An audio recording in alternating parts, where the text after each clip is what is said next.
Hello friends, welcome to ICS platform. आज है 7 October और 7 अक्टूबर करेंगे हम current affair from the Hindu, Indian Express और PIB। Without wasting my time video start करते हैं। देखो दोस्तों, जैसे कि मेरे वीडियो की स्पेशलिटी होती है कि मैं वीडियो का पहले ही जो पढ़ाने वाला हूँ उसका इंडेक्स बता देता हूँ, जिससे क्या होता है कि किसी बच्चे को नहीं लग रहा है रिलीवेंट ये वीडियो तो वो नहीं देखेगा, और जिसको लग रहा है रिलीवेंट है तो वो देखेगा। और अगर किसी को रिलीवेंट नहीं लगता है तो वो नेक्स्ट वीडियो में आए जब रिलीवेंट हो लगे उसे, पर आए जरूर। क्लियर? तो आपकी नॉलेज ही एक्सपांड होगी। चलो विदाउट वेस्टिंग टाइम, देखो सबसे पहले मैं बताऊंगा मिजू, जो कि मालदीव्स के प्रेसिडेंट है मोहम्मद मिजू। ये इंडिया आए हुए हैं 4 डेज की विजिट पर। कितने डेज की विजिट पर? 4 डेज की विजिट पर मोहम्मद मिजू, जो कि मालदीव्स के प्रेसिडेंट हैं, ये इंडिया आए हुए हैं। और इन्होंने क्या क्या डिस्कस किया, क्या डिमांड कर रहे हैं, ये हम सब जानेंगे। Clear? Then after India and Canada relation. अभी आप देख रहे होंगे कि मैंने आपको 4.5 महीने पढ़ाते हो गया मुझे। क्लियर? 4.5 महीने मैंने आपको इंडिया और कनाडा की एक भी न्यूज नहीं बताई होगी, क्योंकि इंडिया और कनाडा के रिलेशन अभी बिगड़े हुए हैं। क्या रीजन है, ट्रेड रिलेशन क्यों खराब हुए, इसका अपन डिटेल में जानेंगे। Clear? Then after monetary policy committee, इसकी मीटिंग होने वाली है 7 to 9 अक्टूबर में इसकी मीटिंग होगी। अब क्या डिस्कस किया जाएगा, क्या रेपो रेट फिर से कम होगा कि नहीं होगा, या फिर सेम पॉलिसी फॉलो करी जाएगी एज 10 टाइम कंसेक्यूटिव मीटिंग से। क्लियर? देन आफ्टर हम पढ़ेंगे Assam promise to eliminate child marriage by 2026। Assam के CM है, क्या है, विश्वा शर्मा जी। और हेमंत विश्वा शर्मा, उन्होंने बोला है कि 2026 तक आसाम से चाइल्ड मैरिज बिल्कुल इलिमिनेट हो जाएगी। क्लियर? अब ऐसी कौन सी स्कीम चलाई थी इन्होंने जिससे चाइल्ड मैरिज रिड्यूस होते जा रही है, क्या अपन तब जानेंगे। Clear? Then after CM Pema Khandu, ये ना इन्होंने मुलाकात करी ऑस्ट्रेलिया के हाई कमिश्नर के साथ। अब इसमें क्या डिस्कस किया गया तो अपन ये सब जानेंगे। Clear? Then after video start करते हैं। सबसे पहले अपन पढ़ेंगे मिजू, मोहम्मद मिजू। ये कौन है? ये मालदीव्स प्रेसिडेंट हैं। अब थोड़ा मैं जो नए बच्चे हैं उनको शॉर्ट में बता देता हूं कि इंडिया और मालदीव्स के रिलेशन कैसे बिगड़े। सॉरी, क्या हुआ कि हमारे जो PM हैं नरेंद्र मोदी साहब, ये गए थे लक्षद्वीप में। इन्होंने कई सारे टूरिज्म एक्टिविटी करे जिससे कि लक्षद्वीप को भी प्रमोट किया जाए। अब इसी को देखते हुए जो डिप्टी मिनिस्टर थे मालदीव्स कंट्री के, उन्होंने कुछ डेरोगेटरी कमेंट कर दिए टूवर्ड अब अवर PM। क्लियर? नरेंद्र मोदी के खिलाफ ट्विटर पर या कई एक्स पर कई सारे डेरोगेटरी कमेंट कर दिए। इवन इन्होंने जब इलेक्शन लड़ा था मोहम्मद मिजू ने मालदीव्स में, तो इंडिया के कई सारे एंटी इंडियन कमेंट भी किए थे इन मैनिफेस्टो, और इंडिया के खिलाफ ही लड़ा था। एग्जिट इंडिया ऐसा कुछ मूवमेंट स्टार्ट किया था। क्लियर? मालदीव्स में, और जिससे ये प्रो चाइनीज भी कहे गए थे कि ये चाइना के सपोर्ट करते हैं, प्रो चाइनीज है। क्लियर? देन आफ्टर क्या हुआ कि ये सब मैटर होने के बाद क्या हुआ, इन्होंने जैसे ही जब प्रेसिडेंट बने, इन्होंने बोला कि जितने भी वीकेंड से मिलिट्री पर्सनल है मालदीव्स के अंदर वो रिटर्न बैक हो जाए। इवन 2 हेलीकॉप्टर और 1 डॉर्नियर एयरक्राफ्ट रिटर्न कर दिया गया। क्या कर दिया गया? 2 हेलीकॉप्टर और 1 डॉर्नियर एयरक्राफ्ट भी रिटर्न कर दिया गया इंडिया को मालदीव्स कंट्री ने। अब इंडिया और मालदीव्स के इतने गंदे रिलेशन बिगड़ गए। अब इसको सुधारने के लिए क्या हुआ कि आपको बताता हूं, एक फॉरेन मिनिस्टर है मालदीव्स के जिनका नाम है मूसा जमीर। ये मूसा जमीर आए इंडिया में और रिलेशन को सुधारने की कोशिश करी। देन आफ्टर हमारे external affair minister S Jaishankar भी मालदीव्स गए और कई सारे रिलेशन पर डिस्कस किया गया। और देन आफ्टर जब हमारे नरेंद्र मोदी साहब इलेक्शन जीत गए, क्या लोकसभा का इलेक्शन जीतने के बाद जो ओथ सेरेमनी होती है, तो इसमें मालदीव्स के मोहम्मद मिजू को बुलाया गया। मोहम्मद मिजू गए यहाँ पर, और इसके बाद इनकी सेकंड विजिट है इंडिया में ये। क्लियर? और ये कब से कब तक है? 6 अक्टूबर से 6 अक्टूबर टू 10 अक्टूबर की मीटिंग है। क्लियर? और ये कई सारी सिटी में विजिट करेंगे, जैसे आगरा, अब ये दिल्ली में है, Agra. Then after Mumbai, and Bengaluru, Bengaluru. Clear? पहले बेंगलोर नाम था, अब बेंगलुरु हो गया कन्नाडा नेम। क्लियर? अब क्या है दोस्तों, अब इनकी डिमांड क्या है, ये क्या चाह रहे हैं? देखो अभी जो मालदीव्स कंट्री है जो फाइनेंशियल क्राइसिस से चल रही है, क्या चल रही है? फाइनेंशियल क्राइसिस को फेस कर रही है, फाइनेंशियल क्राइसिस को फेस कर रही है, क्योंकि इसका जो फॉरेन रिजर्व है, फॉरेन रिजर्व सिर्फ ओनली 440 मिलियन डॉलर बचा हुआ है। कितना? 440 मिलियन डॉलर फॉरेन रिजर्व बचा हुआ है सिर्फ ओनली मालदीव्स कंट्री का। अब ये फॉरेन रिजर्व सिर्फ ओनली रिमेनिंग है 1.5 मंथ के लिए, मींस 1.5 महीने के लिए सिर्फ ओनली ये फॉरेन रिजर्व रिमेनिंग है। क्लियर? ये रिमेनिंग है। अब क्या चाह रहे हैं कि मोहम्मद मिजू चाह रहे हैं कि इंडिया सपोर्ट करे फाइनेंशियली, मालदीव्स को इंडिया सपोर्ट करे फाइनेंशियली। इवन हमारे मालदीव्स में कई सारी हेल्प करी है, 1.4 बिलियन डॉलर की हमने मालदीव्स को कई हेल्प करी है। क्या करी है? 1.4 बिलियन डॉलर के कई सारे इंफ्रास्ट्रक्चर प्रोजेक्ट और हेल्प सब मिला के हमने 1.4 बिलियन डॉलर मालदीव्स की हेल्प कर चुके हैं। क्लियर? अब क्या है, जैसे मैंने आपको प्रीवियस लेक्चर में बताया था कि हमारा जो फॉरेन रिजर्व है, हमारे इंडिया का फॉरेन रिजर्व पहुंच चुका है बाय एंड ऑफ सितंबर 27। कितना पहुंच चुका है? 700 बिलियन डॉलर। देख रहे हो, इंडिया का फॉरेन रिजर्व है 700 billion dollar. Clear? By end of सितंबर 27, ये डेटा बता रहा हूं। तो अब ये मालदीव्स के प्रेसिडेंट जो मोहम्मद मिजू है, जैसे हमारी इंडियन की लैंग्वेज में बोला जाए तो ये भीख मांगने आया है। क्या मांगने आया है? भीख मांगने आया है। इनको पहले सोचना था कि डेरोगेटरी कमेंट करने से पहले सोचना था कि हम बहुत छोटी कंट्री है, इंडिया एक बहुत बड़ी कंट्री है, इंडिया से पंगा नहीं ले सकते, और इंडिया इतनी अच्छी कंट्री है कि वो हमेशा हेल्प कर देती है, चाहे दुश्मन हो चाहे दोस्त हो। इंडिया की ये क्वालिटी मुझे सबसे अच्छी लगती है कि इंडिया दो चीज़ को फॉलो करती है, एक नेवर फर्स्ट, मीन्स पड़ोसी देश पहले है, देन आफ्टर हम दूसरे देश को देखेंगे। क्लियर? तो ये इनका डिस्कशन है, अब देखते आगे क्या डिस्कस होता है। तो अभी इनका एक ही पॉइंट आया है कि मुझे फाइनेंशियल हेल्प चाहिए इंडिया से, क्योंकि मालदीव्स का फॉरेन रिजर्व सिर्फ ओनली 440 मिलियन डॉलर बचा हुआ है, जो कि बड़ा ही कम है। 1.5 मंथ, सिर्फ ओनली 1 मंथ 30 डेज के लिए ओनली रिमेनिंग है फॉर इम्पोर्ट के लिए। तो आप पूरी तरह समझ होंगे मोहम्मद मिजू जो मालदीव्स और इंडिया के रिलेशन पूरी तरह समझ गए होंगे। चलते अपन नेक्स्ट न्यूज पर। नेक्स्ट है इंडिया और कनाडा रिलेशन। देखो दोस्तों, मैंने आपको 4.5 महीने मुझे पढ़ाते पढ़ाते हो गया आपको, बट मैंने आपको एक भी न्यूज़ नहीं बताई होगी इंडिया और कनाडा के ऊपर। क्यों नहीं बताई? क्योंकि न्यूज़ आई नहीं है इंडिया और कनाडा के ऊपर। अब ये न्यूज़ आ गई है दोस्तों। क्या आ गया है कि देखो इंडिया और कनाडा के रिलेशन कैसे बिगड़े। देखो आप जानते हो कि इंडिया में कई सारे पंजाबी लोग रहते हैं, हमारे पंजाब के जो कई सारी हमारी पंजाब स्टेट है वहाँ के कई सारे लोग कनाडा में रहते हैं, और इवन कनाडा के अंदर खालिस्तान भी रहता है। इनमें कुछ पंजाबी खालिस्तान है, खालिस्तान जो कि पंजाब को सेपरेट करना चाहते हैं इंडिया से सेपरेट करना चाहते हैं, सेपरेटिज्म की पॉलिसी फॉलो करते हैं। क्लियर? ऐसे खालिस्तान, जैसे आप जानते हो operation blue star 1984, operation blue star क्या हुआ था? गोल्डन टेम्पल ने घुसकर आर्मी ने खालिस्तान लोगों को मारा था ऑपरेशन ब्लू स्टार में। क्लियर? तो ये खालिस्तानी जो कि सेपरेट चाह रहे थे, और बैक कौन कर रहा था इनको बैक कर रहा था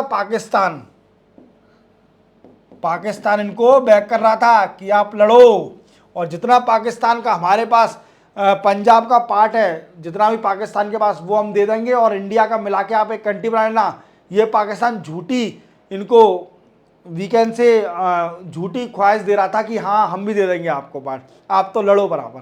तो ये गलत था।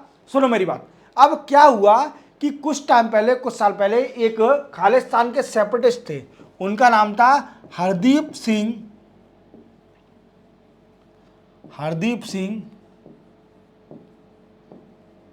निजर। हरदीप सिंह निजर, इनका मर्डर हो गया, इनका असाइनेशन हो गया, मीन्स मर्डर हो गया कनाडा में। और कनाडा में मर्डर होने के साथ क्या हुआ दोस्तों कि जो कनाडा के पीएम है, क्या नाम है उनका, Canada PM Justin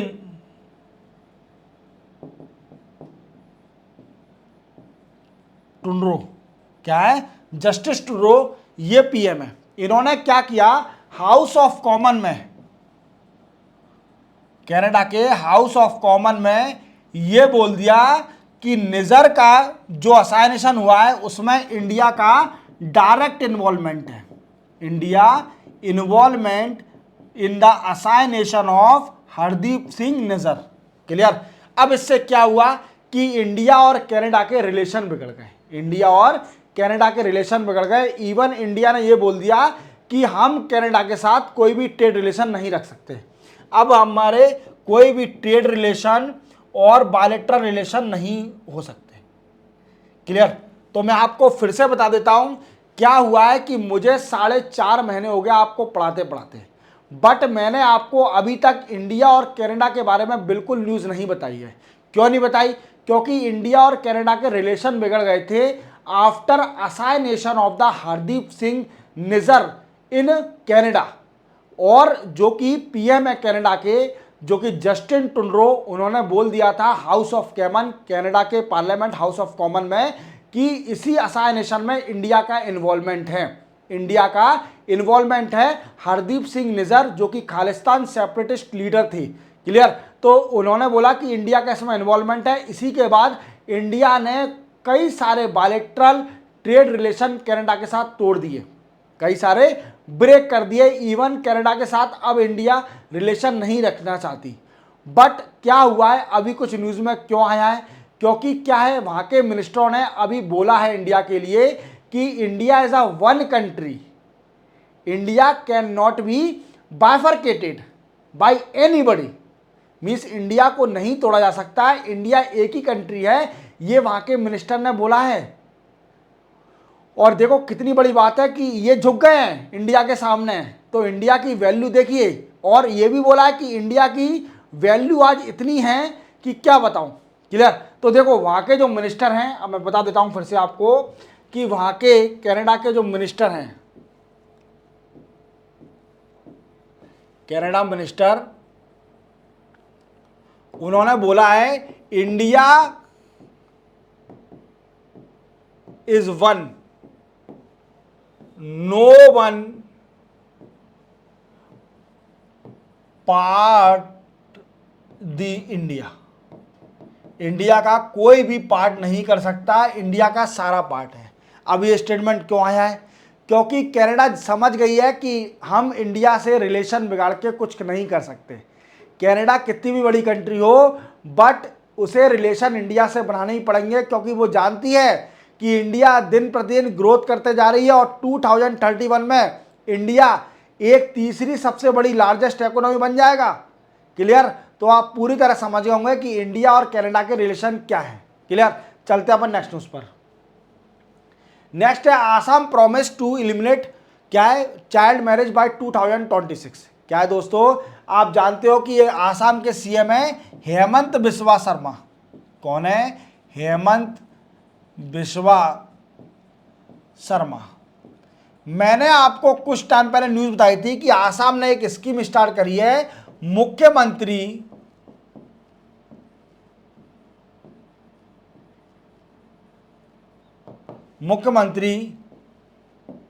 Nijut Moyna. ये क्या है, मुख्यमंत्री निजुत मोयना, ये स्कीम स्टार्ट करी थी आसाम ने। अब इसका मेन मोटिव क्या था, प्रोवाइड मंथली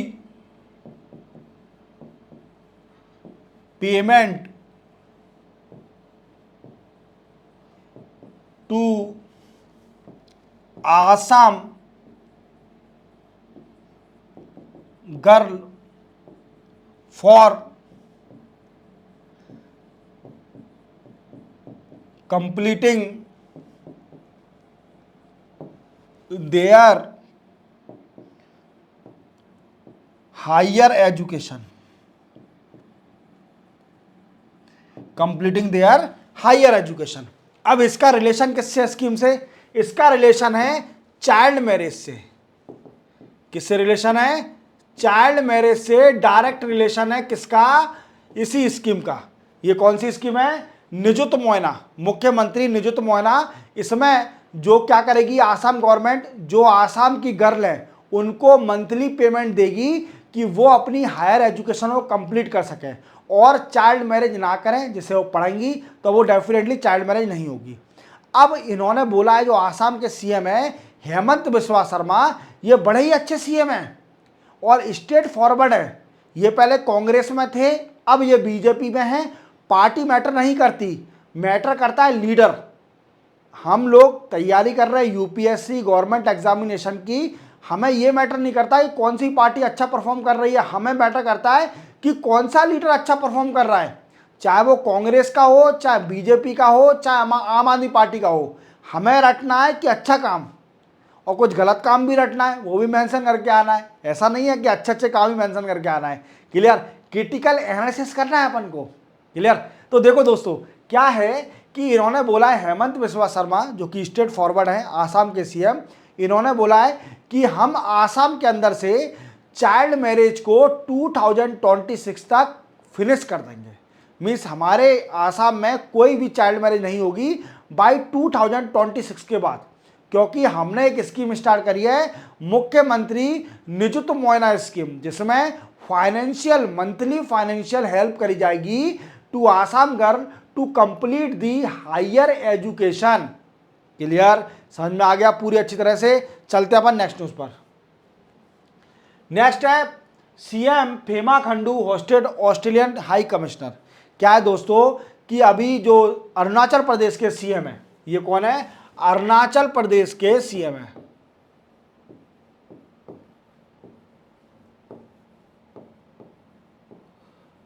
इनका नाम क्या है? पेमा खांडू। क्या नाम है? पेमा खांडू। ये बड़े फेमस सीएम हैं। क्लियर? कई बार जीत चुके हैं अरुणाचल प्रदेश में और अच्छा काम भी कर रहे हैं। क्लियर? तो क्या है, पेमा खांडू जो अरुणाचल प्रदेश सीएम है, इन्होंने क्या किया कि जो ऑस्ट्रेलिया के हाई कमिश्नर थे, ऑस्ट्रेलियन हाई कमिश्नर,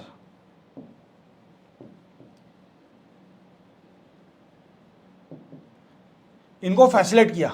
क्या किया? फैसिलिटेट किया और इनसे बोला कि जो अरुणाचल प्रदेश के अंदर यूथ है, अरुणाचल प्रदेश का यूथ है, उसको आप हेल्प करो।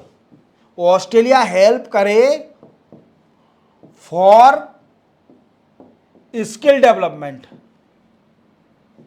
किस लिए हेल्प करे? स्किल डेवलपमेंट के लिए हेल्प करे। कौन? ऑस्ट्रेलिया हेल्प करे अरुणाचल प्रदेश के यूथ को। अब कौन कौन सी स्किलिंग? तो देखो कौन कौन सा बोला है कि जैसे कंस्ट्रक्शन, हाइड्रो इलेक्ट्रिसिटी,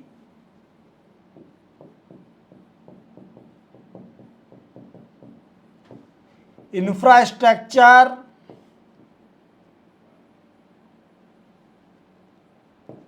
ईटीसी। इस चीज में इनकी स्किलिंग बढ़ाए। अरुणाचल प्रदेश के जो यूथ हैं उनकी स्किल को एनहांस करे by help of Australian government.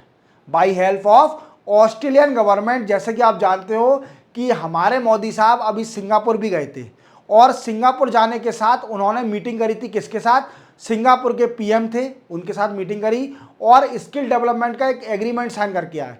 तो हमारे इंडिया में स्किल डेवलपमेंट की बड़ी रिक्वायरमेंट है। क्लियर? और क्योंकि हमारे यहाँ पॉपुलेशन ज़्यादा है, अगर स्किल डेवलप होगी तो वो दूसरी कंट्री में जाके भी जॉब कर सकते हैं, यूथ एम्प्लॉयमेंट बढ़ेगा हमारे इंडिया में। तो ऐसे ही अरुणाचल प्रदेश में एम्प्लॉयमेंट बढ़ाने के लिए उनके यूथ, जो अरुणाचल प्रदेश के यूथ हैं, उनको skill development by Australian government, that is the main reason behind to facilitate the Australian high commissioner by CM of Pema Khandu which is Arunachal Pradesh CM.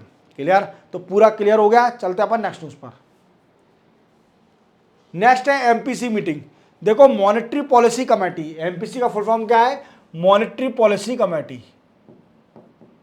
थोड़ा इसके बारे में जान लीजिए। Monetary policy committee. क्लियर, ये कब सेटअप हुई दोस्तों? 2016 में सेटअप हुई। इसमें कितने मेंबर होते हैं? 6 मेंबर होते हैं। क्लियर, 3 फ्रॉम आरबीआई और 3 फ्रॉम गवर्नमेंट। क्लियर, इसका काम क्या है? To decide rate of bank, bank की रेट को डिसाइड करना। It is a work of MPC, monetary policy committee. कौन कौन से रेट? जैसे कि repo rate, reverse repo rate,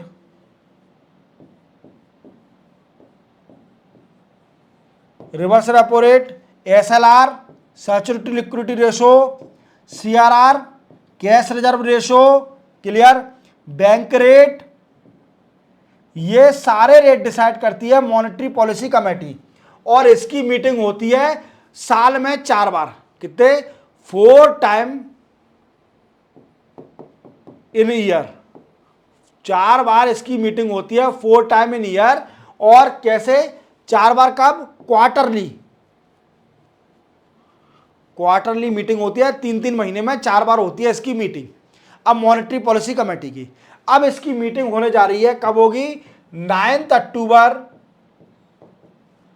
October to 10 अक्टूबर। देख लेना 7th या 9th है या फिर 9th 10th है, थोड़ा बहुत कंफ्यूज हूँ 1-2 दिन। ठीक है, अब क्या है दोस्तों, इसमें मीटिंग में ये बोला गया है कि definitely MPC repo rate reduce नहीं करेगी। कितना रेपो रेट रखेगी? जितना पहले था उतना ही रखेगी, 6.5%।